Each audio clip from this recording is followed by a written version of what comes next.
Welcome back to TJ Militaria. Today in front of me I've got a number of items that I'd like to show you today. I'd also like some help identifying a pair of the glasses that I've got. Now I'm not sure whether or not they're actually a health and safety type pair of glasses for a factory or a motorcycle pair of glasses, but I'll show you those in a minute. Also, please excuse my dirty hands as I've been cleaning up the fuse. I'm going to show you now. Now what I'm going to show you here is that it's completely inert, it's completely fired, and it's no danger to anybody. This is a number 199 Mark IV fuse, and this was used with the British 3.7-inch anti-aircraft gun, which was the standard heavy and AA gun for the British from 1938 all the way through to the end of the war. The 199 fuse was the first fuse used with the gun and was superseded by a clockwork fuse, which was subsequently superseded by a proximity fuse. This fuse has got some nice clear markings on once I finally got through to clearing up. So we've got a number 199 for FL 1038. So it was made in 1938, at the beginning of the use of the 3.7-inch shell. Again, round here you've got RL 1238 537. I'll find out what the RL, but it'll be the ordnance factory where the particular shell was actually made. As you can see, it's in relatively good condition for a fired shell. On the bottom of here, there's normally a sort of a threaded part of the fuse which actually screws into the top of the shell. And as you can see, this fuse has detonated and has activated the shell, and obviously it's been thrown out of the shell and then onto the ground. So it's actually quite rare to find them in such good condition fired.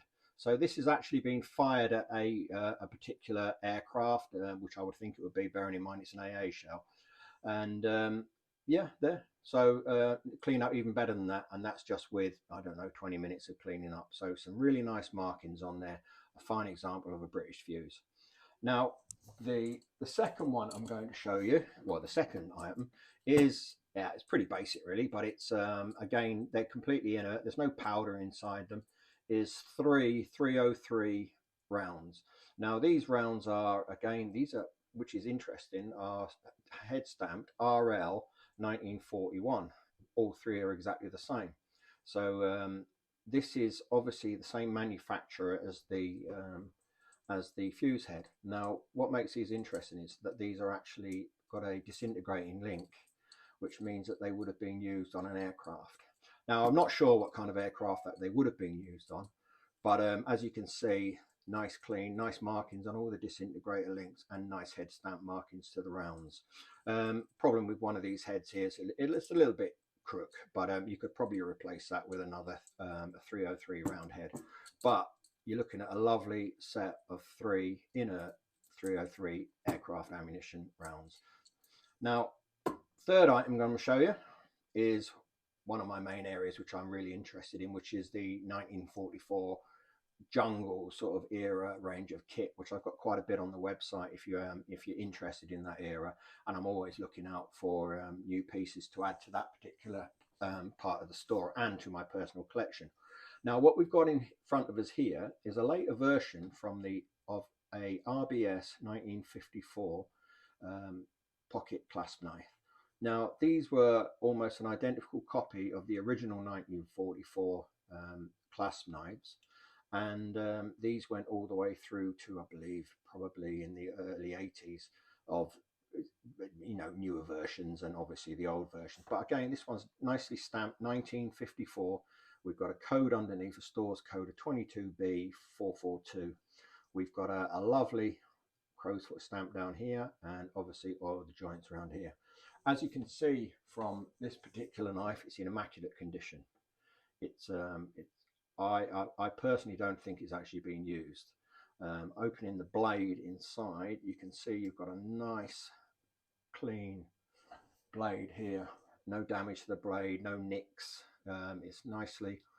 It cleaned up nice, and it's in absolutely fantastic condition. And then you've got the tin opener here again, as you can see, nicely, no damage, nicely cleaned up well. A little bit of oil around there, but I've oiled the joints to make sure that it works effectively. But as you can see, that's a prime example of the type of knife that was issued post 1945. Again, if you're interested, check out the website. I've got about 3 or 4 of these now, but I've got there's a few used ones, and there's 1 or 2 that are in immaculate condition. But if you're interested, just check out on the website and take a look at them. Now, third item is this nice tin here. As you can see, it's got a few marks on the outside. It's made of aluminium. On the front of it, you've got a stores reference, which is 22G-1398 Type G medium, and you've got the standard crow's foot on here. Now, inside here is a pair of spectacles. In the top of the hinged case, you've got there's a stamp there, which is, I think it's a WW2. Now, these glasses were introduced in the 1950s. They were very similar to the World War II issue anti-glare glasses, and basically these have got they're set in a sort of nice sort of framed frame. Excuse me, term of knowledge there. So basically, you've got a tinted glass inside a nice metal frame, and the thing I find a bit peculiar about these is the actual ear fittings on here, which are probably not the best, but I don't think it's going to fall off your head. But these are, again, a real jump forward from the Second World War glasses, with the fact that you've got nice sort of tinted glasses inside, and you've also got these nose sort of protectors here. These nose protectors, this is what actually really kind of, for British glasses and Second World War glasses, actually you see these sometimes people selling them as Second World War pair of glasses, but they're not, because these here were a later bought in, and that was in the early 50s. The original wartime ones do not have that, which is always worth to look out for when looking for military type pairs of glasses. So again, this would have been an ideal piece of kit that would fit any sort of impression for post 1950 RAF or post 1945 jungle type aviation operations. So or for a general collection of that era of equipment. So as you can see, fantastic condition, a lovely set of glasses. And again, these are available on the website if anybody's interested in having a look at them and adding them to their particular collection. Now, the final thing I'm going to look at is what I think it looks a very sort of steampunk. Not that I know much about that particular genre or that particular aspect of it, but you can see here you've got it's in the old sort of 1930s 40s style of glasses. You've got the round lenses, you've got the big nose loop here to fit on top of the nose, and you've got the nice sturdy lenses inside here. Now on the front of here we've got a British standard number, which is BS 2092, and then you've got 5522. Now this stamp here is stamped onto both lenses on here, which is what led me to believe that it was probably workwear related safety goggles. Now, I know they're old because just from the style of and the shape of and the material that they're made of. But on the side here, you've got the side sort of vent protection here. Now you see these a lot on Second World War glasses, but they generally have like a leather sort of side piece that fits across there. But as you can see here, it's got vented mesh material, which means for me it's obviously to keep the glasses from steaming up. And again, you've got that on both sides here. It all works. It's all in good condition. Like I said, I've seen a couple of these sort of used for steampunk, but I've not actually found anything to actually identify what their actually purpose was.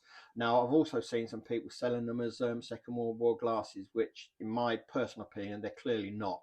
I may be wrong, but if anybody could help me out with that, I would really appreciate that.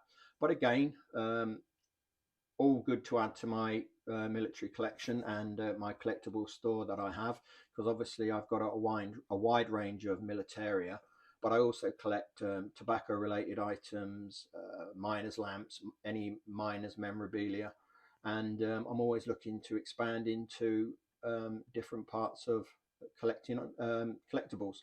So again, just to show you that pair of glasses that I'm not 100% certain of, a 199 fused for a 3.7 AA gun, 303 1941 dated bullets, a 1954 dated RBS pocket knife, lovely knife that, and a pair of medium 22G 1398 type G RAF glasses, which again in immaculate condition. So I'd like to thank you all for coming back to my site and having a look. I do apologise for any grammatical errors or any errors in relation to getting myself tied up, tongue-tied. But we're getting better all the time, I think. But if anybody's got any suggestions or can help me out identify these glasses, please just drop me a comment or send an email.